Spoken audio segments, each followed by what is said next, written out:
All the decades of deceit and cruelty have now reached an end. Saddam Hussein and his sons must leave Iraq within 48 hours. Their refusal to do so will result in military conflict, commenced at a time of our choosing. President Bush issues a final ultimatum that puts the United States on the brink of war. Good morning, I'm Renee Seiler. We'll have the latest on the showdown with Saddam. I'm Hannah Storm. U.S. troops are on the move in Kuwait, making final preparations for an attack on Iraq. We'll have a live report. I'm Julie Chen in Qatar, the headquarters for American forces here. We'll meet the man who's in charge of U.S. military operations, General Tommy Franks. And I'm Harry Smith. As we move closer to war, there are greater concerns about possible terror attacks here at home. We'll have that story early this Tuesday morning, March 18th, 2003. From CBS News, Harry Smith, Hannah Storm, Julie Chen, and Renee Seiler bring you The Early Show. Starting up a brand new day. Good morning and welcome to a split edition of The Early Show. Julie is in Qatar. She's going to have more from there in just a moment, but we want to get right to the headlines this morning. All right. As we said, President Bush has given Saddam Hussein till tomorrow night to leave Iraq or face war. This morning, Iraqi officials are rejecting the ultimatum.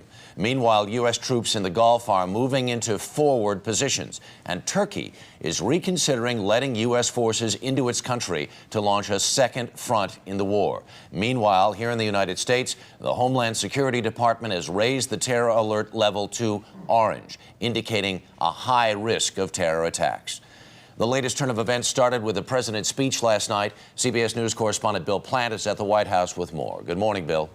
Good morning, Harry. The president's message in his speech last night was a simple one. The message to Saddam and his sons: either leave within 48 hours or Iraq will be attacked. Their refusal to do so will result in military conflict, commenced at a time of our choosing. The president said Iraq possesses biological and chemical weapons and could eventually have nuclear weapons that Saddam Hussein could use on his neighbors or could use to help terrorists. Mr. Bush called it a clear danger. Before it is too late to act, this danger will be removed.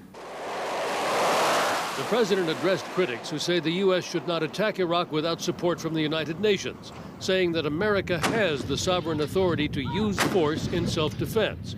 He criticized the Security Council for its inaction. A broad coalition is now gathering to enforce the just demands of the world.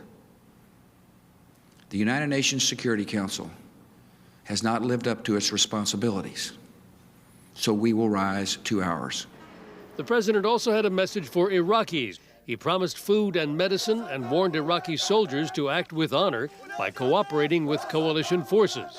The tyrant will soon be gone. The day of your liberation is near.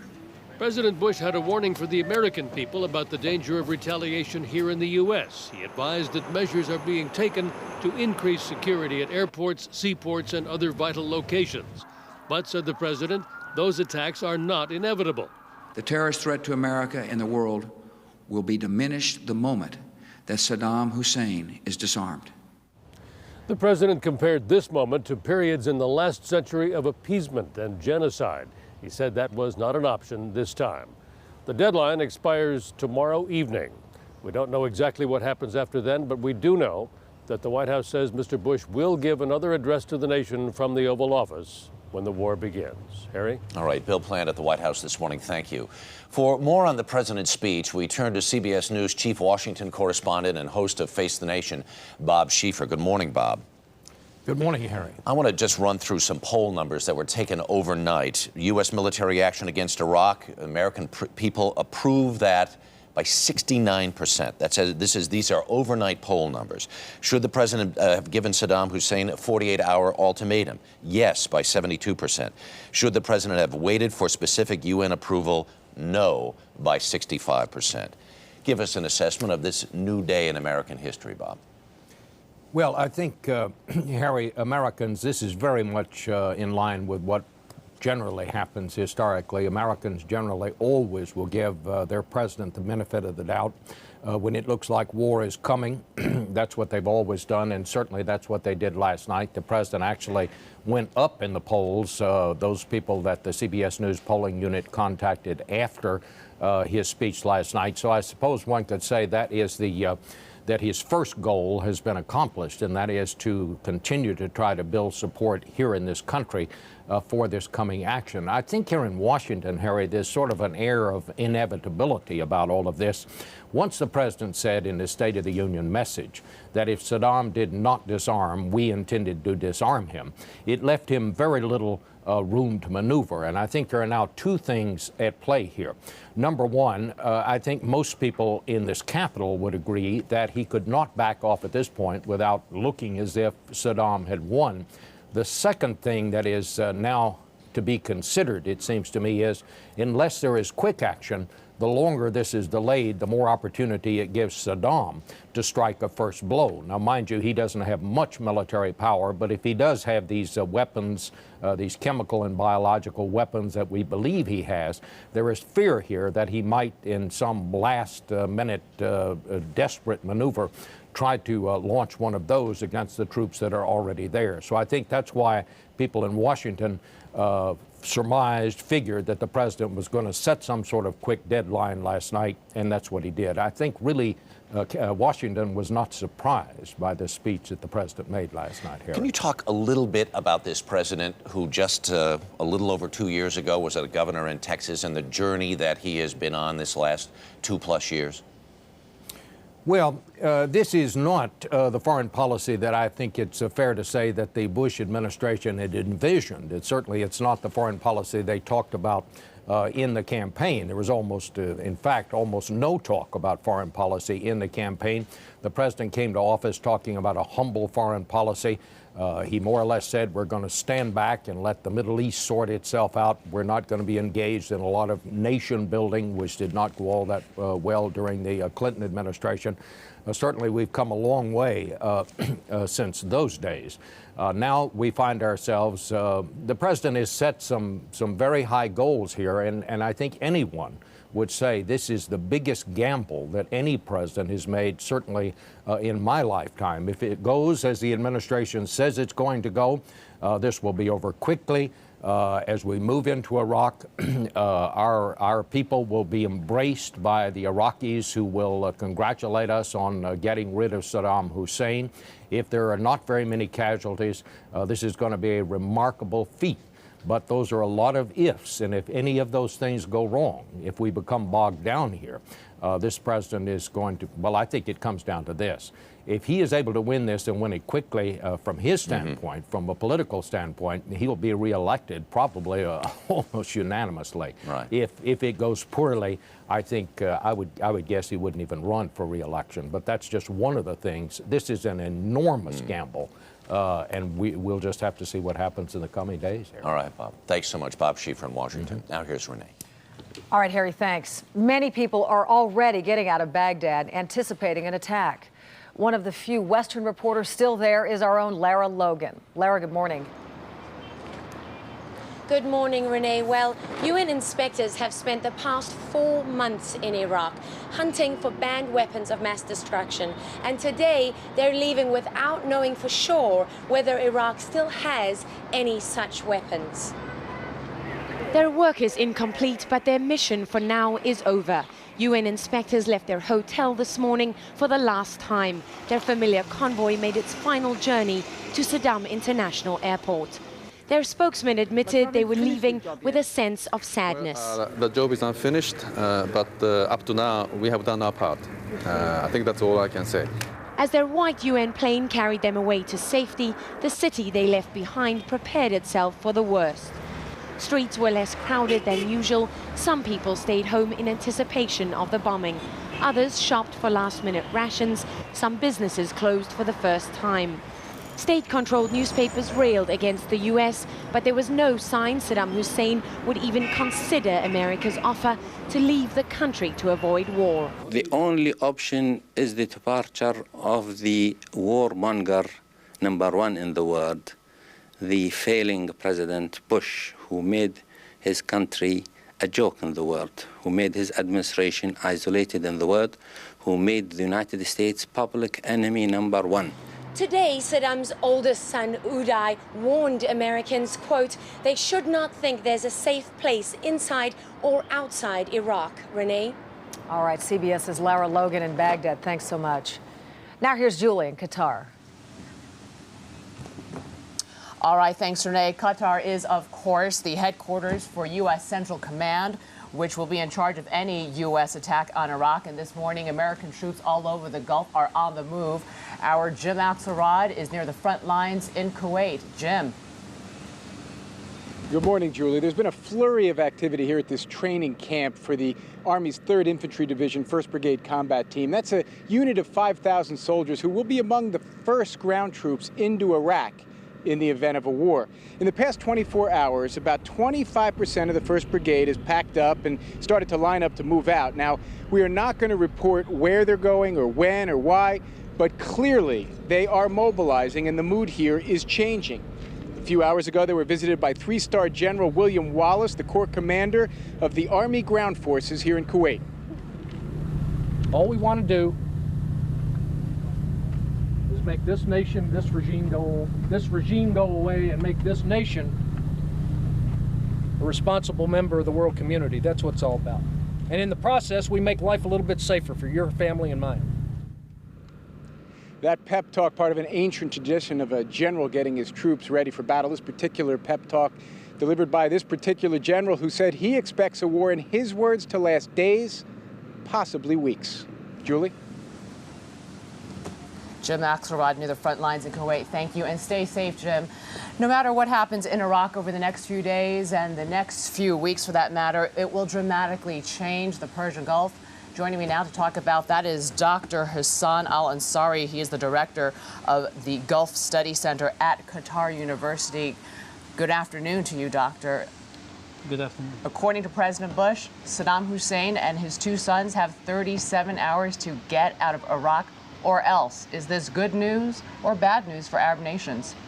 I think it depends about how you look at it. I think the question should be whether the region will be better, without Saddam Hussein or with Saddam Hussein. The Iraqi people is going to be better with Saddam Hussein or without Saddam Hussein. I think, the answer, the region will be yes, much better without him. If that is the case, most Arab nations have not been very vocal in any sort of support for the United States efforts here. Yet they would like to see Iraq free of Saddam Hussein, true? That's true, I think. But, if we are talking about substance, I think, they are doing all they can. Some of them, they talk about this publicly and openly, like Qatar, and some of them, they are doing it behind the table, like the Saudis. And I think, at the end, the United States, will get all the support, and I don't think anybody can afford right now not to be on board.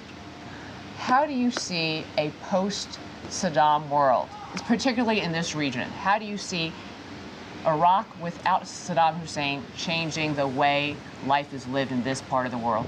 I hope that, the United States will fulfill what they are telling us that they're going to do. And I hope that in the post-Saddam era that we will have a full United States commitments toward Iraq and the region. And I hope that they will concentrate also on the Arab-Israeli conflict. And I hope also that they will create a government that will put everybody on board and not to support one part or one segment of the society against the rest. Well, according to President Bush, yes, he has stated that the U.S. will support a post-Saddam world in Iraq and in this region. Dr. Al-Ansari, thank you so much for joining us and for that insight. Thank you very much. And now I'm going to head things back into New York and Renee. All right, Julie, thank you. Checking the nation's weather now. Heavy snow and gusty winds will create blizzard conditions across the Rockies, making travel nearly impossible. Here now is an early look at what's going on in your area. Strong thunderstorms will continue to develop across the Central Plains and lower Mississippi Valley. There is a chance of tornadoes forming there later this afternoon. Meanwhile, it's going to be turning windy and cooler across the Great Lakes and New England, and it's going to remain gray and damp along the mid-Atlantic coastline.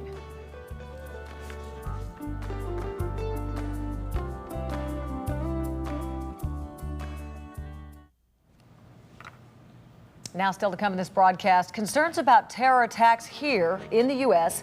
if, in fact, there is a war. We're going to talk to an expert about that and what you can do. And in our next half hour, a profile of the U.S. commander in the Persian Gulf.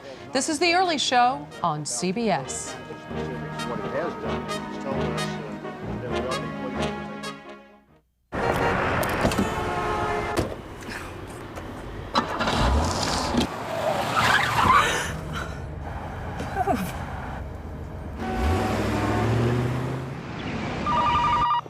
Who is it, honey? They're calling about the AIDS crisis? Tell them we're not interested.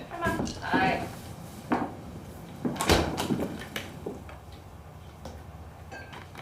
What? What?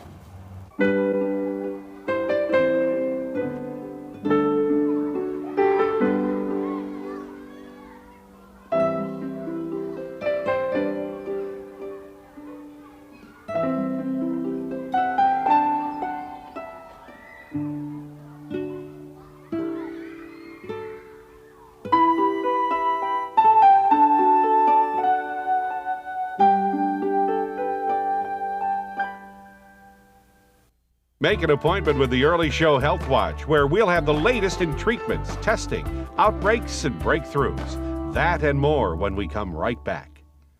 No fruits, no flowers, no colors, no scales. Just pure moisture for healthier skin. That's the magic of Lubriderm. Developed by dermatologists, Lubriderm's pure, uncomplicated formula gives you just the necessary ingredients you need and nothing you don't to keep dry skin at a distance every day. Later Gator. Lubriderm, a pure approach to healthier skin. It's Pearl Vision's 2 for You sale. Buy 1 pair of glasses, choose a free pair valued up to $175. Your free glasses can be a second pair, computer glasses, or even prescription sunglasses. Nobody cares for eyes more than Pearl. Meow, meow, meow, meow, meow, meow, meow, meow. Meow, meow, meow, meow, meow, meow, meow. Meow Mix comes in 2 varieties, original and seafood middles. Tastes so good, cats ask for it by name. Meow, meow, meow. Great. Now that song's going to be stuck in my head all day. Meow. For the first time on Vista Series DVD, Roger Rabbit. In a town filled with tunes, he's the rabbit. Tunes are supposed to make people laugh. Without a clue. People and tunes come face to face. Remember, you never saw me. In Who Framed Roger Rabbit? Own it on video and for the first time ever on Vista Series DVD, Tuesday, March 25th. How can I ever repay you? Welcome back to The Early Show. I'm Harry Smith. And I'm Renee Seiler. Still ahead, the first of the 12 finalists knocked off American Idol. And safety tips for child car seats a little bit later on, but first here's Hannah. Thanks. As we've been reporting, President Bush has ordered the country's terror alert status raised to orange. That's the second highest level, and that has certainly raised everyone's fears as well. Randy Larson is director of the Answer Institute for Homeland Security. Colonel Larson, good morning. Good morning, Hannah. Well, Mr. Larson, we've been under this orange alert a few times over the last year or so. Just a reminder, what does that mean for American citizens? Law enforcement officers, those 650,000 frontline soldiers we have here on the home front, are on a much higher state of alert. Right now, California has put their state troopers on 12-hour shifts. They have aerial surveillance of their key infrastructure. A lot of states are doing that. But for the average citizen, it means we should review our plans for our family. And that's 3 things we should be doing. We should have a communications plan, we should have a transportation plan, and we should have our readiness kit. All 3 of those you can find information on www.ready.gov. It's a very good plan that every family should have. Okay, now the president last night mentioned, as you did, beefed up security at the airports, the Coast Guard. He's called up the National Guard, the state police. How prepared are we on a local and state level for what might happen? I think in the short term, we're very well prepared. We all understand that we're going to be going to war in a few days, and so the alert levels are very high. Our problem is sustaining this. You know, we have states out here that have significant deficits right now. So the question will be, how long can we maintain this readiness level? Hopefully this will be a short war and we'll be able to go back to yellow within a few weeks or hopefully a month. But right now, everyone needs to be on a high state of alert. All right, Homeland Security Secretary Tom Ridge last night also warning of multiple attacks, possibly by al-Qaeda in the name of the Muslim or the Iraqi people. What sort of form could those attacks take? What's the biggest concern here, a large-scale attack or perhaps a lone wolf operative? No, I think the lone wolf operative is what most of us are worried about right now. The intelligence organizations have done an incredible job decapitating the leadership of al-Qaeda. We have rounded up some of the top senior leaders. It would be very difficult for them to have a sophisticated attack like we saw on 9/11, but it would be quite possible to see the sorts of attacks we see in Israel. 1 or 2 cities, someone walking into a pizza parlor or shopping mall or something with a bomb strapped to them. But that's a small possibility, but it is something we have to be prepared for. Some people assume if they live outside of a large metropolitan area, if they don't live in New York or Washington, D.C., that they are somehow safer. Is that a false sense of security? I think that is. I think the possibility of an attack in DeKalb, Illinois is just as significant in New York City. In fact, if you look at al-Qaeda, they like soft targets. Now, we know New York City and Washington, D.C. is very well prepared. Everybody's on high alert. Police are working overtime, but we have to be prepared for the small communities where they may strike also. And finally, Colonel Larson, so many people right now are fearful, on edge. You know, we're both parents here. We worry about the safety of our children. Can you put a possible terrorist threat in perspective for us? Yes, I can. I'm the father of a 19-year-old daughter that lives in Washington, D.C., and right now I'm out here in Illinois. And I worry about her, but you know what? When I rank those worries, I worry about drunk drivers, I worry about violent crime, I worry about 19-year-old boys, and I worry about terrorism. And that's sort of the order of priority we should look at. My family has our plan. We know what we're prepared to do, and every family should have a similar plan. All right, Colonel Randy Larson, thanks so much. Thank you, Hannah. This is The Early Show on CBS. This portion of The Early Show sponsored by Singulair. Talk to your doctor about Singulair.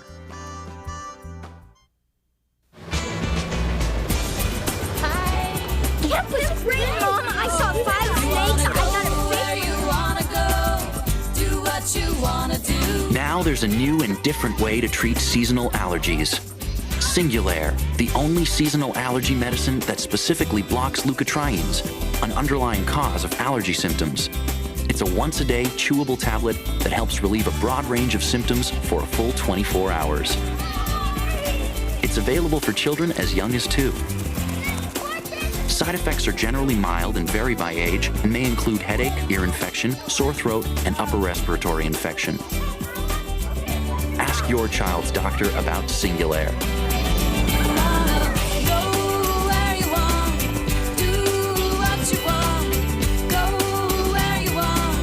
Singulair, a different way to treat seasonal allergies. Swimming, we went canoeing, we did all kinds of fun stuff. Why can't you understand, Mom? I really need to find my dad.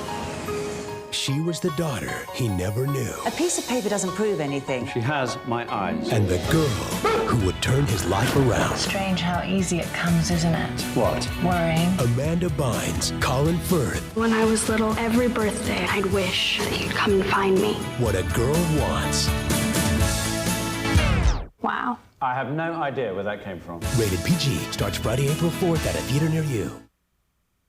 So, let's talk about your age and how it's okay to lie. Why? Because Avon's found a way to outsmart the aging process. With a new Retroactive, the #1 anti-aging skin cream. 100% of the women who tested it had fewer lines, less wrinkles. Let's talk about skipping birthdays, erasing years, and being 40 but looking 30-something. Let's talk about calling your Avon lady and telling her you need the #1 anti-aging skin cream. Order a new Retroactive. Pro-U skincare that works like subtraction.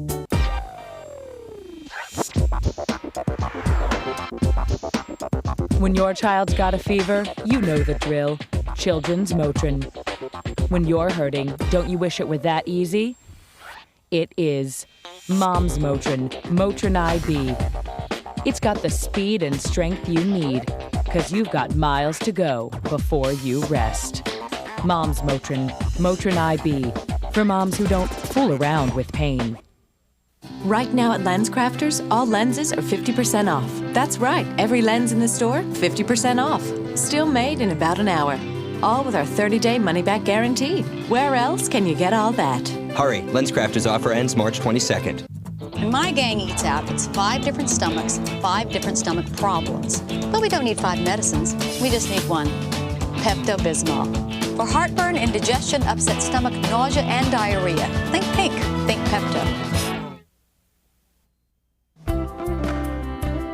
Good morning, I'm Susan McGinnis. More ahead on the early show. First, here's a look at this morning's headlines. An American invasion of Iraq could come anytime after Wednesday night. Here's the latest. President Bush says the U.S. will go to war with Iraq unless Saddam Hussein leaves Iraq within 2 days. Iraqi officials rejected the ultimatum. U.S. forces are already moving to forward positions, awaiting their final orders. And the nation's terror alert warning has been raised to code orange, the second highest, as officials warn of reprisals if the U.S. goes to war. The looming threat of war with Iraq has created deep divisions between the United States and some of its oldest allies in Europe. One family learned just how sharp that divide is when their Dutch-born son enlisted in the U.S. Marine Corps. Richard Schlesinger has a story of loyalty and honor in this morning's Eye on America. Do you know anything about this Chinese society? At the Vreens home in New York, foreign affairs become family affairs, with every overseas demonstration against war in Iraq. I feel very caught in the middle. Ton Vreens is a documentary filmmaker from Holland who's lived here for 18 years. There was a lot of posturing this morning. And lately, he's heard an earful from his European friends. The opposition and the criticism is really deafening. Ton takes the criticism personally because he has more at stake in this war than most Europeans, more than most Americans. This is Thomas Vreens, Private Vreens, Ton's oldest child. You gotta check, see if the lights work. He's not an American citizen, but he is an American Marine and the subject of his father's latest documentary. Do I want to give my life for my country? I don't want to, but I would. Except technically, this isn't Thomas's country. He's lived in the U.S. since he was 1 year old, but never became a citizen and never planned to enlist until September 11th. Everybody understand that? Okay. It gave me a reason to want to fight for something. My safety was violated, my family. Before Thomas shipped out, his father snuck him in to hear Defense Secretary Donald Rumsfeld talk to the foreign press. My son, who joined the U.S. Marines, he's European. Tell him thank you. We appreciate his doing that. Yeah. Then Vreens asked Rumsfeld what every parent of every soldier wants to know. Parents are concerned. How many casualties would you take? He never got an answer. What are the chances that your son will be sent to Iraq? If the U.S. moves into Iraq, my son will go there. Thomas will be driving a truck with a Marine infantry unit. We're called grunts on wheels. But old family friends from Europe call Private Vreens other names. They compared your son joining the Marines to joining the SS. Joining the SS in Nazi Germany. Vreens has lost some friends since his son enlisted. He is making this documentary about his son as a way of staying in touch with him in dangerous times. We are proud to claim the top. He's learned a lot about his son's new world and learned to ignore a lot from the old world. In New York, I'm Richard Schlesinger for Eye on America. Gas prices are now at a record high as the world watches to see what war with Iraq would mean for oil supplies. Prices at the pump jumped again this week, bringing the national average to an all-time high of $1.72.8 a gallon. There's more ahead on the early show. I'm Susan McGinnis. Catch celebrity judge Leanne Rimes on a Star Search finale, CBS Wednesday after Survivor.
America's fighting forces in the Persian Gulf all answer to General Tommy Franks. And now that President Bush has set a countdown to war in motion, the usually private general is about to become a man whose every move is analyzed in public. Welcome back to the Early Show. I'm Julie Chen reporting live from Doha, Qatar.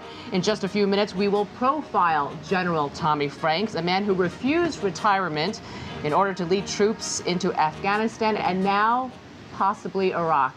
But I want to head back to New York to my colleagues, Harry Smith, Hannah Storm, and Renee Seiler. Good morning, or I should say good afternoon, because it is 3:30 in the afternoon here in Qatar. Hi, Julie. It's Hannah. What's the mood there? Hey, Hannah. Now that the president laid down his ultimatum, it appears that war is imminent. What are things like where you are? Well, there is a little bit of anxiety in the air, but most of the Qataris here feel that the U.S. will succeed if there is a war, and this is the front page of the Peninsula. This is the local paper here, and it basically just says the countdown begins. So I would say the mood is cautious optimism. All right, Julie. Thanks so much. We'll hear from you just a little bit later in this broadcast. Thank you. Those troops that she talked about face a very real threat of a chemical or biological attack in Iraq. Our Health Watch shows us how soldiers plan to protect themselves. Then we're going to shift gears just a bit. In fact, we're just going to do a 180. We're going to talk with Vanessa, the first American Idol singer eliminated from the final round. She has a ton of fans. First, though, a check of the headlines this morning. A deadline for Saddam Hussein. President Bush says Saddam has until Wednesday night to leave Iraq or face a U.S. invasion. Meanwhile, UN arms inspectors pulled out of Baghdad this morning following the president's ultimatum. UN support staff and other employees also left. In the Gulf region, U.S. and British forces are on the move, preparing for what's expected to be a massive invasion of Iraq. More than 250,000 troops are ready to strike. In Yemen, a man shot and killed an American and a Canadian oil worker this morning. Another Canadian was wounded. The Yemeni gunman then killed himself. Back home, war worries sent the price of gas to near record levels, but markets got a boost. The Dow yesterday closed up 282 points and the NASDAQ closed up 51. For the latest, check out cbs.marketwatch.com. And winter is going out with a bang in the West. Snow is coming down hard in Denver this morning. Colorado and Wyoming are expected up to 3 feet of snow. Checking the rest of the nation's weather, thunderstorms will develop across the Central Plains and lower Mississippi Valley, producing flooding downpours, large hail, and damaging winds across the region. Now here's an early look at what's going on in your area.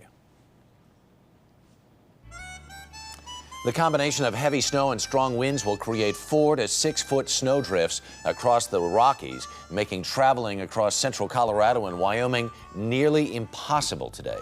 And meanwhile, much of Nevada and Southern California will see howling winds as well. Elsewhere, it's going to be turning windy and noticeably colder across the Great Lakes and New England.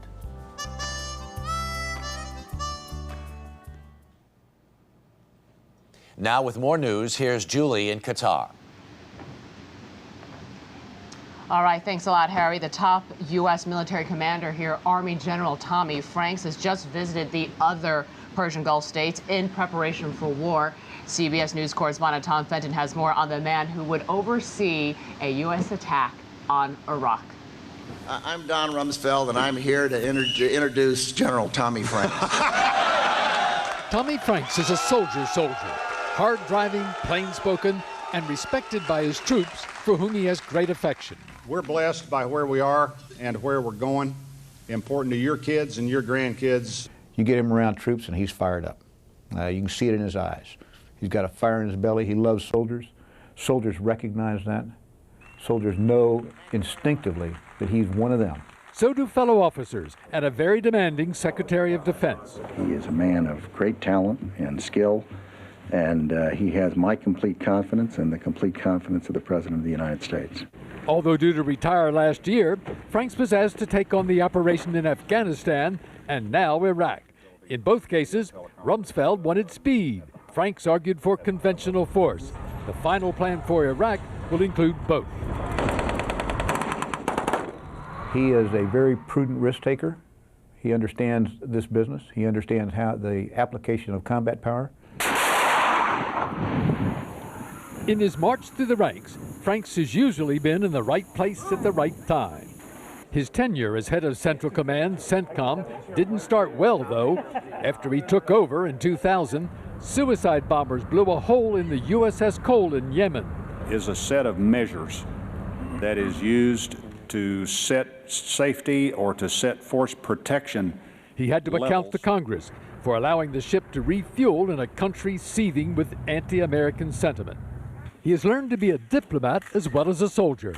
His command includes some of the most sensitive and dangerous parts of the world. He deals with heads of state who want America's protection but don't want to be seen in its embrace. Karen Ballard started photographing him last year. He's working on a lot of different levels, whether it's a diplomatic level or the soldiers level or with the press.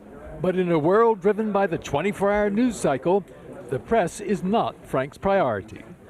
Franks will run the campaign in Iraq through this forward command center in Qatar.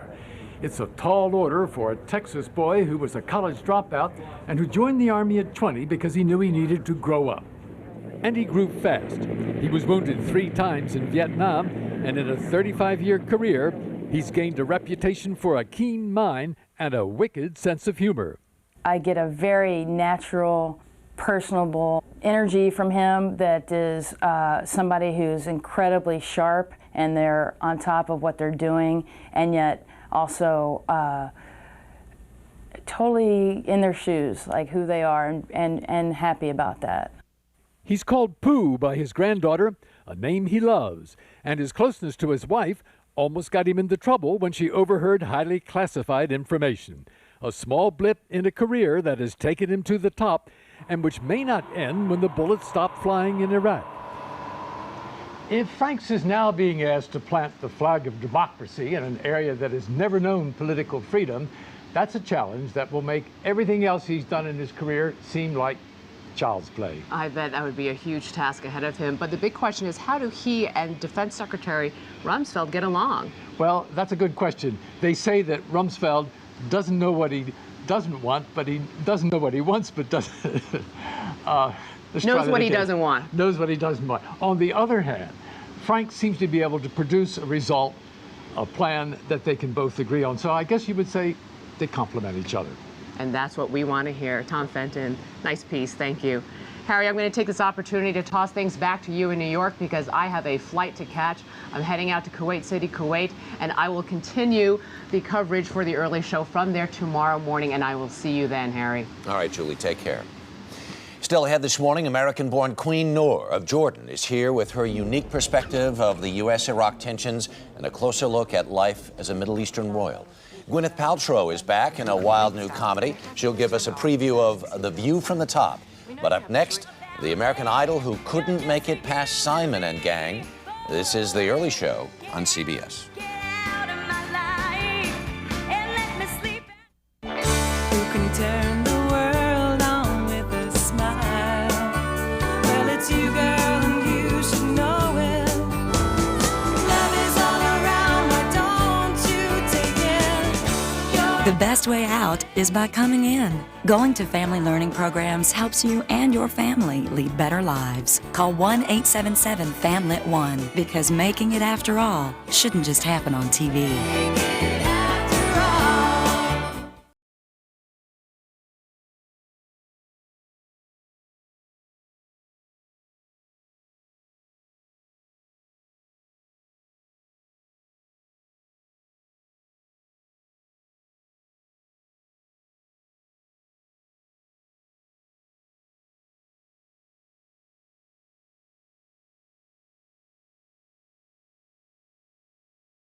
She said, I'll give ya shelter from the storm. We don't know why schools of tuna often swim beneath pods of dolphin, but we do know that dolphins are intentionally harassed, injured, or even killed by many fishermen who catch the tuna. In fact, 7 million dolphins have been needlessly killed in this way in the past 40 years. You can help save them. Visit our website, savedolphins.org, and learn how today. That's savedolphins.org. Hi, I'm Cliff Robertson. The American Intercultural Student Exchange has asked me to ask you if you might be interested in taking in a foreign high school student for 1 school year. This would be their way and yours of helping to promote peace and understanding throughout the world. That's 1-800-SIBLING. Please dial 1-800-SIBLING, S-I-B-L-I-N-G. Thanks a lot. Hear the one about the rabbi and the reverend who like to party? A community coalition got them together with local restaurant owners. Now they host drug-free kids' parties. These guys know how to party. It's just one example of what community coalitions can do. But it's not the only way to keep kids away from drugs.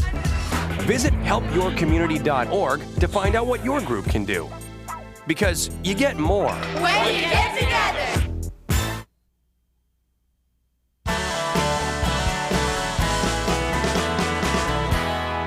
Yes, one by one, the American Idol finalists are falling victim to Simon, Paula, and Randy, those tough judges in search of the country's next big singing star. Well, Vanessa Olivares was the first of the final 12 to go. Apparently, she was unable to hang on. You say although we broke up, you still just wanna be friends. But how can we still be friends when seeing you only breaks my heart again? And there ain't nothing I can do about it. Whoa, whoa, whoa, why don't you be a man? And here she is. Hi, Vanessa. Good to meet you. Good to meet you as well. Boy, you certainly earned a big fan base during your weeks on American Idol. Why do you think that you were the first of the final 12, though, to be voted off? I don't know. It's just how the people vote, and you know, I'm a total believer in fate, and something's gonna happen for me. I've already got things in the works. I mean, it was just like the next day I started getting contacted, and it's just, I mean, it's been amazing since I left the show. It's been a good thing. Did you think you had your best performance that night? Or? I wouldn't say it was my best performance. It wasn't the best song choice for me, but you know, you live and learn. Hey, I thought you did a great job. Pick a new song. That's Yeah. all I think one of the reasons that you made so many fans, too, is because of your personality. You have this great, unique look, good stage presence and personality, and you spoke back to Simon Cowell when he told you to shed a few pounds. And I want to take a look at that for our viewers that didn't see it, okay? What I would say to you, I would say, Vanessa, I think you've got a great personality, you've got a great voice, brilliant choice of song. Thank you. I think you need to lose a few pounds. What? It's okay. I know I have a big butt, but it worked for J-Lo. You know what I'm saying? Pound. Can I get a pound? Can I get a pound on that? Come on, here we go. Here we go. Yeah. See, Randy likes it, and Paul likes it. That's right. That's right. And you like it, and you just won't say it. You know what? I think people everywhere got a big kick out of that and actually admired you for that. Where did that response come from? I don't know. Somewhere deep within. I don't know. I've always been really quick-witted, and it just kind of came out. Well, I think that some people might have been devastated or embarrassed by that. But you have a pretty, I think you have a healthy perspective on the way you look. I know you've had moms, actually, mothers come up to you and say they appreciate what you did. Yes, they've done it actually quite a bit. I don't know. A lot of mothers have come up to me and just been like, you know, you're such a good role model for our children and, you know, for our daughters. And, you know, it's really important to like and respect the way you look, you know, yourself rather than other people. And, you know, you're the most important person, and, you know, people should always respect the way they look and feel good about themselves. And she's like, and I think you know, a lot of mothers have just been like, you know, you've really, really showed our children that that's what they should do. And we admire you for that. So it feels really good. It really does. You know, it really is important, I think, for young women to be comfortable with who they are, not feel like they have to look like some kind of supermodel. So, I mean, what advice would you give young people? Be yourself. Live for you, not for anybody else. And you know, never listen to anybody. If you're okay with yourself and with your body and with who you are, then that's all that matters. You know, speaking of appearance, I know some people have actually mistaken you for Kelly Osbourne. Is that right? Yes. I get that quite a bit. I think I think the only reason we look alike is probably because of the hair. But yeah, I've gotten that a couple of times, like people in the streets going, Kelly, and I'm like, so what do you do? Don't even turn around. Yeah, you rock. I'm like, yeah, kind of, but that's I'm not Kelly. Sorry. What did you learn from the whole experience, and where do you hope it takes you? I learned that exposure is always a good thing. No press is bad press, and you always use it to your advantage. And that's what I'm doing. And I've gotten some new opportunities, some future opportunities. And I'm gonna take those paths and see where they run, and I don't know. Meanwhile, if anyone wants to get their hair colored in that lovely magenta shade, they can come see you in Atlanta at your salon. Right, that's right. Okay, congratulations. Thank you so much. All right, nice to meet you. Nice to meet you as well. Vanessa Olivares. And up next in our Health Watch, suiting up for chemical warfare. They say that time heals all wounds, but for a veteran facing a lengthy hospital stay, time can also mean loneliness and boredom. That's why Help Hospitalized Veterans distributes arts and craft kits to VA hospitals throughout the U.S. These kits provide time-fulfilling activities and effective therapy. They tell our veterans that we care about them. To learn more or locate a hospital where you can volunteer, call Help Hospitalized Veterans at 1-888-567-VETS. So many kids' activities today seem to leave out the activity part. New research tells us that just getting children to walk an extra 35 minutes a day could spare them the pain of thinning bones later in life. Encourage your kids to get up, get out, and get moving. Hello. Hey, Grandma, how about another grape soda? For more advice on how kids can build strong bones, visit AAOS.org, a public service message from the American Academy of Orthopedic Surgeons. There is really only one boy, one girl, one tree, one forest, one ocean, one mountain, one sky, and one simple way to care for it all. Please visit earthshare.org and learn how the world's leading environmental groups are working together under one name, EarthShare. One environment, one simple way to care for it. Make an appointment with the Early Show Health Watch, where we'll have the latest in treatments, testing, outbreaks, and breakthroughs. That and more when we come right back. Your big dog doesn't want to chew a small bone any more than he wants to play a trombone. In fact, if he could use the telephone, he'd call up and order this jawbone. It's a really, really big bone, and that's why we call it jawbone. You're quitting? You are my hero. Oh, why Nicoderm CQ? I'm not a superhero. You can wear Nicoderm CQ 16 hours during the day or 24 hours to get a jump on morning cravings. You decide. Nicoderm CQ. Mr. Goodwrench, who is this one and only GM expert? I gotta find this guy. So, Fred, you are Mr. Goodwrench? That's right. You say you're Mr. Goodwrench, but that guy says he's Mr. Goodwrench. Well, I'd have a little talk with Chirpy over there, but that's just me. That's how I roll. And you're Mr. Goodwrench. That's right. Huh. Will the real Mr. Goodwrench please step forward?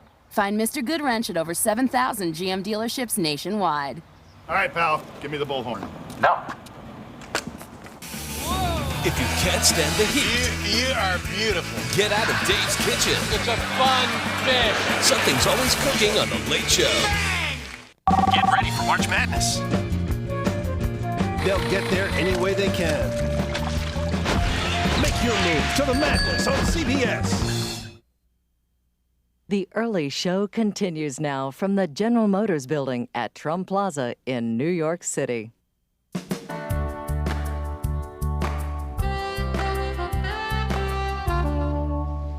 U.S. officials say there are new suggestions but no hard evidence that Iraq may retaliate against a U.S. invasion with chemical and biological weapons. So soldiers headed for the war zone and the reporters with them have been getting intensive training with gas masks and protective suits. Early Show national correspondent Thalia Ashuris is with the Army's 4th Infantry Division in Texas. Gas, gas, gas!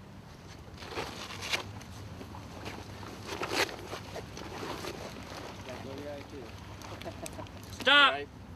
If you haven't got your mask on right now, you're dead. 9 seconds from the first warning is all anyone will have to get their gas mask on and sealed tight and still have a chance of making it out alive if Saddam Hussein does launch a chemical attack. Is 9 seconds realistic, or you just don't have any choice? That's based on wind speeds and the way agent vapors travel. Right. So soldiers and journalists wear their gas mask gunslinger style and stay alert for the warnings that will have them scrambling. If you see soldiers doing that, you better stop breathing and close your eyes and put your mask on. Some people wear glasses. You can actually get prescription inserts, which is what I have here, which is the only way to be able to see once this mask is on in enough time. But so far, I haven't been able to get it on in 9 seconds. There's a bit of improvement, but I'm going to have to practice a lot. The mask is just one piece of protection. These soldiers of the 4th Infantry Division's Chemical Unit expect troops will be in what's called Mission-Oriented Protective Posture 2, or MOP 2, for the initial stages of the war. During the Persian Gulf War last time, my unit, the entire 100 hours that we were in MOP Level 2. Which is? Which is the suit and the boots. The suit is a Gore-Tex shell with a charcoal lining to absorb chemical or other vapors. It's not easy to put on. Movement is restricted. And then there's the mounting heat, which in the desert could be life-threatening. It'll raise your body temperature about 10 to 15 degrees, inside the suit. You never get used to the heat. It's always hot, but you have to prepare yourself mentally for it as well. Keeping hydrated, then, is essential. But of course, that raises a critical question. Guess what? You might be using the bathroom in your JS list. That's another class, yeah. We Some levity seems essential, too, during these survival lessons against lethal weapons. Stop! You're dead. I'm not sealed. We're going to have to inject you. I didn't get fully potential. sealed. I have potential. Thalia Assuras, CBS News, Fort Hood, Texas. Now, still to come, the right way to install a car seat, and your child's life may depend on it. You're watching The Early Show on CBS. CBS Health Watch, sponsored by Zyrtec. Talk to your doctor about Zyrtec. As far as allergies go, I'm a grass ragweed dust. My family's pollen mold dust. We always wanted to practice in the garage, but our allergy medicine didn't treat the mold or the dust. So we were switched to Zyrtec. Is your allergy medicine treating your family's indoor and outdoor allergies? Unlike some allergy medicines, prescription Zyrtec is approved for both indoor and outdoor allergies. In studies, drowsiness was the most common side effect. Others included fatigue and dry mouth. Ask your doctor about switching to Zyrtec. Zyrtec. That's Zyrtec. Lots of allergies, just one Zyrtec. See you down there.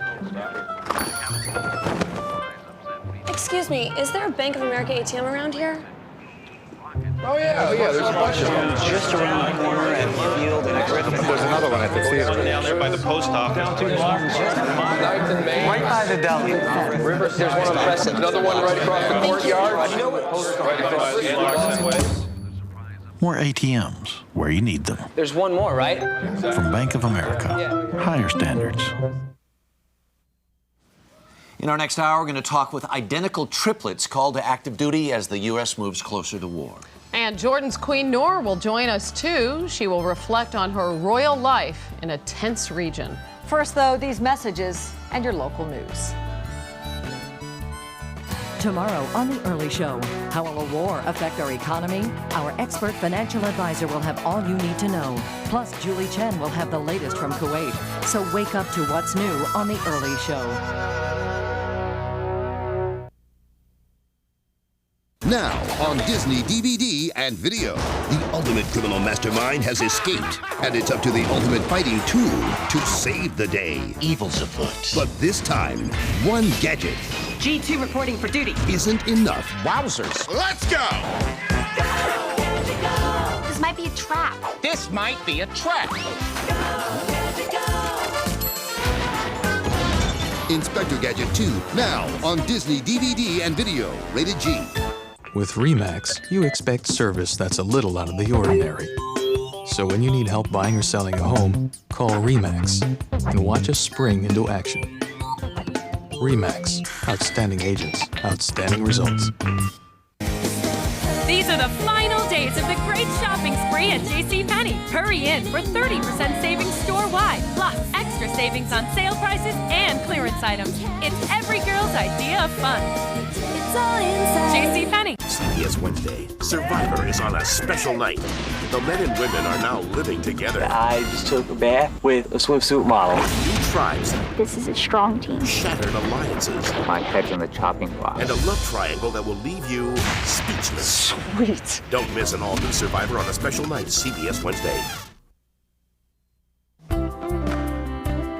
Good morning, I'm Susan McGinnis. More ahead on the early show. First, here's a look at this morning's headlines. An American invasion of Iraq could come anytime after Wednesday night. Here's the latest. President Bush says the U.S. will go to war with Iraq unless Saddam Hussein leaves Iraq within 2 days. Iraqi officials rejected the ultimatum. U.S. forces are already moving to forward positions, awaiting their final orders. And the nation's terror alert warning has been raised to code orange, the second highest, as officials warn of reprisals if the U.S. goes to war. The looming threat of war with Iraq has created deep divisions between the United States and some of its oldest allies in Europe. One family learned just how sharp that divide is when their Dutch-born son enlisted in the U.S. Marine Corps. Richard Schlesinger has a story of loyalty and honor in this morning's Eye on America. Do you know anything about this Chinese society? At the Vreens home in New York, foreign affairs become family affairs, with every overseas demonstration against war in Iraq. I feel very caught in the middle. Ton Vreens is a documentary filmmaker from Holland who's lived here for 18 years. There was a lot of posturing this morning. And lately, he's heard an earful from his European friends. The opposition and the criticism is really deafening. Ton takes the criticism personally because he has more at stake in this war than most Europeans, more than most Americans. This is Thomas Vreens, Private Vreens, Ton's oldest child. You gotta check, see if the lights work. He's not an American citizen, but he is an American Marine and the subject of his father's latest documentary. Do I want to give my life for my country? I don't want to, but I would. Except technically, this isn't Thomas's country. He's lived in the U.S. since he was 1 year old, but never became a citizen and never planned to enlist until September 11th. Everybody understand that? It gave me a reason to want to fight for something. My safety was violated, my family. Before Thomas shipped out, his father snuck him in to hear Defense Secretary Donald Rumsfeld talk to the foreign press. My son, who joined the U.S. Marines, he's European. Tell him thank you. We appreciate his doing that. Yeah. Then Vreens asked Rumsfeld what every parent of every soldier wants to know. Parents are concerned. How many casualties would you take? He never got an answer. What are the chances that your son will be sent to Iraq? If the U.S. moves into Iraq, my son will go there. Thomas will be driving a truck with a Marine infantry unit. We're called grunts on wheels. But old family friends from Europe call Private Vreens other names. They compared your son joining the Marines to joining the SS. Joining the SS in Nazi Germany. Vreens has lost some friends since his son enlisted. He is making this documentary about his son as a way of staying in touch with him in dangerous times. We are proud to claim the top. He's learned a lot about his son's new world and learned to ignore a lot from the old world. In New York, I'm Richard Schlesinger for Eye on America.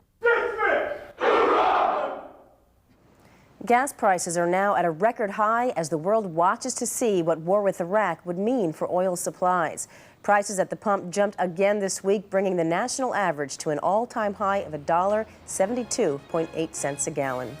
There's more ahead on the early show. I'm Susan McGinnis. Don't miss JAG tonight on CBS. It's all here.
Get your hands off me.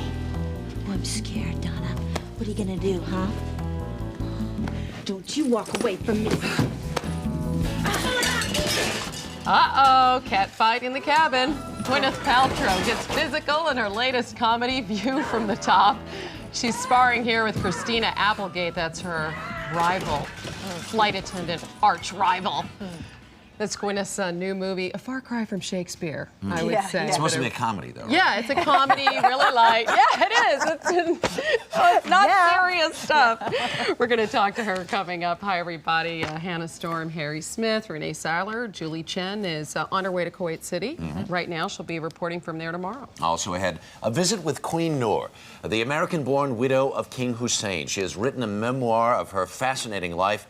She'll be with us in just a couple of minutes. Then we're going to talk with identical triplets called to serve their country if and when the U.S. goes to war with Iraq. Also, is your child car seat safe enough to protect your son or daughter? We'll show you the proper way to install one so that it doesn't fail in the event of an accident. First, though, a check of the news. Iraq is rejecting President Bush's ultimatum. CBS News correspondent Bill Plant is at the White House with more on last night's address. Bill, good morning. Renee, good morning to you. President Bush has now put the nation and the world on notice that war with Iraq is imminent. He gave Saddam Hussein and his sons an ultimatum: flee the country within 48 hours or face a U.S.-led invasion. All the decades of deceit and cruelty have now reached an end. Saddam Hussein and his sons must leave Iraq within 48 hours. Their refusal to do so will result in military conflict, commenced at a time of our choosing.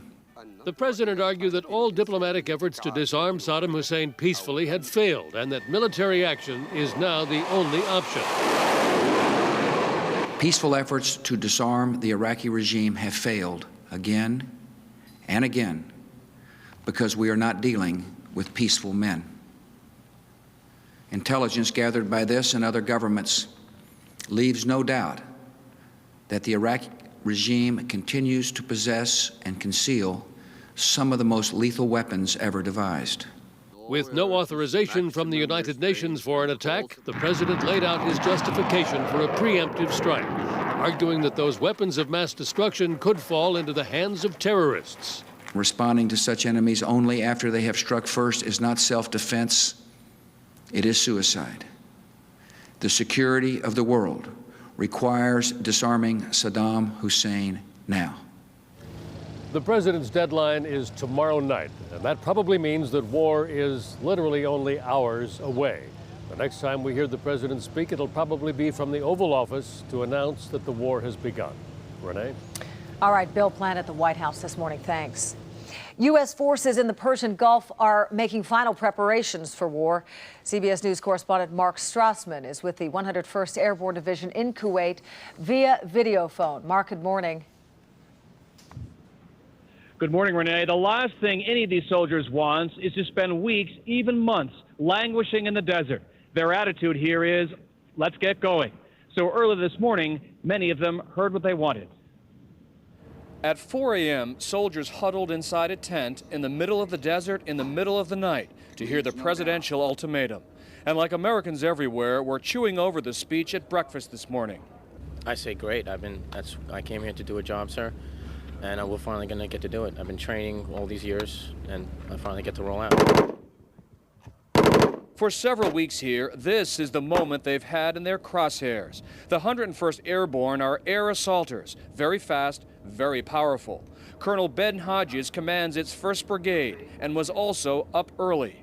Every soldier here knows you can't go back to Fort Campbell until you go to Baghdad, so the sooner that begins, the better. If Saddam and his sons don't go into exile or turn themselves, or if they are not turned in by some other Iraqi authority, then I have no doubt that very soon after that, we're going to start seeing some sort of military action. Soldiers here say over and over Saddam has to go, including this cocky sniper. I say, better be gone, or we're going in there and Cobra and Viper is going to do something bad. Someone like that definitely has to go. And you're ready to get on with that? Oh, yes, sir. I'm definitely ready to roll out. I'm packed and ready to go. Yes, sir. Another of this brigade's big ships arrives in the morning carrying vehicles and heavy equipment. By Thursday, Friday at the latest, Everyone and everything here will be battle ready. Good timing. Renee? Mark Strassman in Kuwait, thank you. Well, the threat of war has raised the nation's terror alert level. The Bush administration put the U.S. back on orange, the second highest level. There are fears of possible terrorist reprisals if the U.S. attacks Iraq. Here now is Dan Rather with a preview of tonight's CBS Evening News. Tonight on CBS, with the nation on the brink of war, reliable reporting is never more important than now. From the front lines to the home front, expect coverage you can count on. Tonight's CBS Evening News. Quick check of the nation's weather for you. Thunderstorms will continue to develop across the Central Plains and lower Mississippi Valley, and there is a chance of tornadoes forming later this afternoon. Here now is an early look at what's going on in your area. Heavy snow and gusty winds will create blizzard conditions across the Rockies, making travel through central Wyoming and Colorado nearly impossible. Meanwhile, it's going to be turning windy and colder across the Great Lakes in New England, and it'll remain gray and damp along the mid-Atlantic coastline.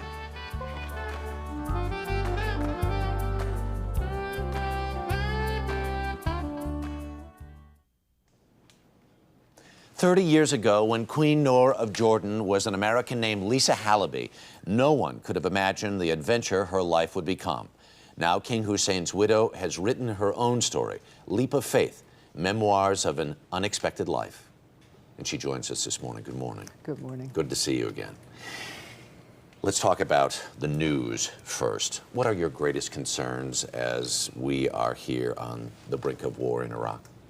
I'm heartsick that we may be on the brink of war, thinking of the civilian casualties, and UN estimates that 3.5 million people may be dislocated during this period, and thinking about the infrastructure, environmental consequences, and most importantly, the concerns that the majority in the region and around the world have that this may lead to greater instability and more terrorism and a resurgence of obstacles to perhaps even Arab-Israeli peace, which lies at the core of our hope for the future, for a better future for our people in the region. There is, on the other hand, a potential that the president has talked so much about over the last several weeks of a real renaissance and a real change in the Middle East for the better. All of us in the Middle East have been working and struggling over a long period and continue to work and to pray for a better future for the Middle East. There are so many areas, human development areas. A recent Arab Human Development report spoke of how half or more of the people in the region are illiterate, women in particular, that infant mortality has risen, that incomes have been steadily dropping in a region that also has some of the most valuable resources in the world, and that people are struggling to have a voice in the decision-making that affects their lives. So there are many areas in which we need to improve, and war and conflict have historically led to greater instability and the use of resources that are needed for development rather than conflict. But there is always opportunity, and the important thing is, if God forbid there is a war, we move as quickly as possible to resolve the festering conflict and suffering of the Palestinian people, and to address the humanitarian needs of the people of Iraq and the other countries that are using, like Jordan, scarce economic resources to try to help look after refugees and to support Iraq in the rebuilding process. I want to talk about your story, an extraordinary story of an American woman who ends up a queen. Why'd you write this book? I wrote it in part because for my husband, both to honor him and his work for peace, also because I knew he wanted me, he'd made it very clear, to share my unique perspective from two cultures and our work together around the world with the rest of the world. It's a book about building bridges, and it's a book, as its title indicates, about faith. And if, God forbid, there is a war, I think its message will be even more important in the coming period, because it's about how we're going to have to win the peace, not only for the people of Iraq, but for the people of the entire region. And his example gives us a roadmap, if you will, certainly a model for the ways of bringing together opposing forces through dialogue and negotiation and finding a common ground that's based on our common spiritual values as well as our common aspirations, whether we're Arab or Muslim, American, or any nationality, to create and to build a better life for our children, to promote peace, to live in security.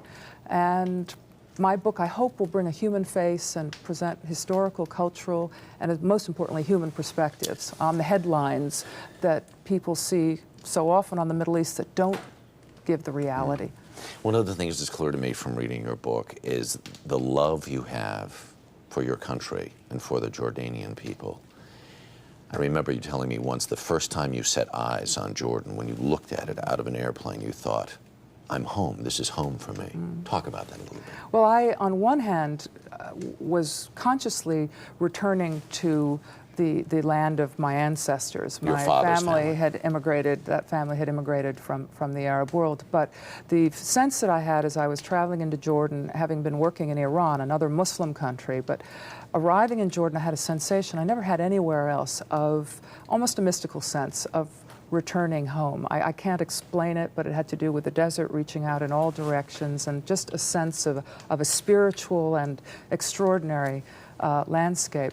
The greatest privilege of my life was both sharing a life of partnership and commitment to people and to values that my husband and I were fortunate enough to share, but to be able to serve the people of Jordan because they are a warm and hospitable, peaceful, and extraordinary people that have served and will continue to serve peace and stability in the region.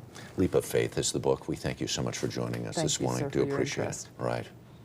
To read an excerpt from Leap of Faith, Memoirs of an Unexpected Life, head to the Early Show website at cbsnews.com. Now let's head outside to Hannah and Renee.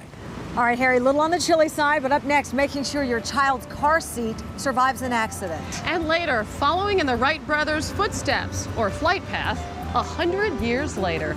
The Early Show will be right back.